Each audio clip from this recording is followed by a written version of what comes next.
হাদিস শরীফ 1 নম্বর হাদিস শরীফ আখলিস দীনাকা ইয়াকফিকাল আমালুল কলিল। হাদিস শরীফের অর্থ তোমার ঈমানকে খাঁটি করো, অল্প আমলই নাজাতের জন্য যথেষ্ট হইবে। 2 নম্বর হাদিস শরীফ খায়রুকুম মান তাআল্লামাল কুরআনা ওয়া আল্লামা। হাদিস শরীফের অর্থ তোমাদের মধ্যে সর্বোত্তম ওই ব্যক্তি যিনি কোরআন শিক্ষা করেন এবং শিক্ষা দেন।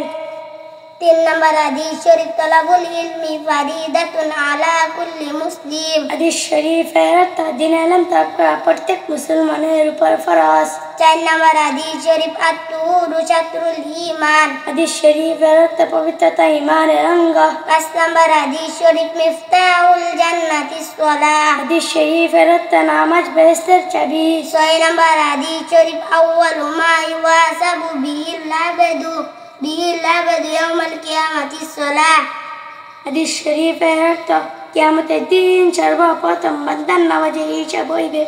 7 নম্বর হাদিস শরীফ ফাদলুল আলিমি আলাল আবিদি কাফাদুলি আলা আদনাকুম। হাদিস শরীফের অর্থ তোমাদের মধ্যে সর্বাপেক্ষা ছোট ব্যক্তি হইতে আমার মতো বা যত বড় বেইলম আবিদের চেয়ে একজন খাঁটি আলিমের মতো বা তত বড়। 8 নম্বর হাদিস শরীফ আদ-দুআ ওয়াল ইবাদা। হাদিস শরীফের অর্থ দোয়া ইবাদত। 9 নম্বর হাদিস শরীফ মান লাম ইয়াসালিল্লাহ ইয়াগদাব আলাই। হাদিস শরীফের অর্থ যে ব্যক্তি আল্লাহ তাআলার নিকট দোয়া করেন আল্লাহ তাআলা তার উপর লাগান্বিত হন।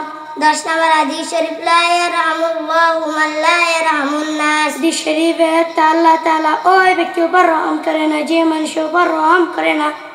11 নম্বর হাদিস শরীফ আল মুসলিমু মান সালিমাল মুসলিমুনা মিন লিসানি ওয়া ইয়াদি। হাদিস শরীফের অর্থ খাঁটি মুসলমান ওই ব্যক্তি যার হাত ও মুখ হইতে অপর মুসলমান নিরাপদ থাকে। 12 নম্বর হাদিস শরীফ হুব্বুদ দুনিয়া রুকসু কুল্লি খতিয়া। হাদিস শরীফের অর্থ দুনিয়ার মহব্বত সমস্ত গুনাহের মূল। 13 নম্বর হাদিস শরীফ ইন্নামাল আমালু বিল খাওয়াতিম। হাদিস শরীফের অর্থ শেষ আমলই নির্ভরযোগ্য।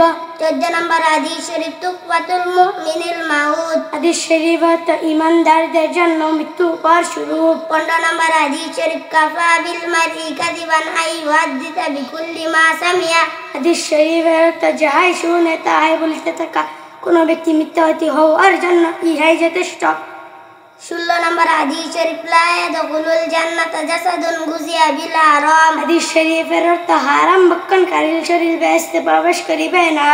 17 নম্বর হাদিস শরীফ বাল্লিগু আন্নি ওয়ালাউ আয়া। হাদিস শরীফের অর্থ আমার পক্ষ হইতে একটি বাণী হইল পৌঁছাইয়া দাও। 18 নম্বর হাদিস শরীফ মাংস মাতা নাজা। হাদিস শরীফের অর্থ যে চুপ থেকে সে নাজাত পায়। 19 নম্বর হাদিস শরীফ ইন্নামাল আমালু বিন্নিয়াত। হাদিস শরীফের অর্থ সমস্ত কাজই নিয়তের উপর নির্ভর করে। 20 নম্বর হাদিস শরীফ লা ইয়াদখুলুল জান্নাতা কাত্তাত। হাদিস শরীফের অর্থ চুগল করে বেহেশতে প্রবেশ করিবে না।